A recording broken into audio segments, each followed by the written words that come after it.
What happened was that I volunteered in early September to help with the campaign, and I did a bit. And then when we got into the transition, I wasn't being asked to do anything, and I felt uncomfortable each time I'm on television or otherwise. It shows I was an advisor to Trump, and I wasn't functioning as an advisor to Trump, so I thought I ought to change that designation. That's all. Right.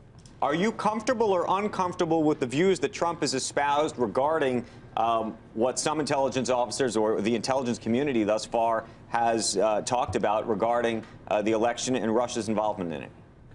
Well, I think he's going through an evolution, and different ones of us are in different ways. I had been familiar with what the Russians call disinformatia, disinformation, otherwise known as lying, about such political matters. They've gone after their neighbors in Eastern Europe and other countries for years, decades.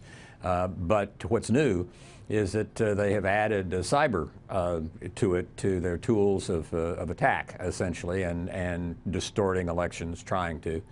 That is something that a lot of people aren't familiar with, and I think it's understandable that Donald Trump was highly skeptical about it at first, and seems to be developing and learning, and that's what you want in a president, to be able to have a look at something and say, wait, I think maybe I want to go this way now.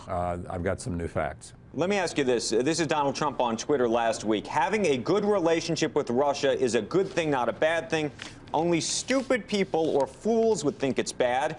We have enough problems around the world without yet another one. When I am president, Russia will respect us far more than they do now, and both countries will perhaps work together to solve some of the many great and pressing problems and issues of the world.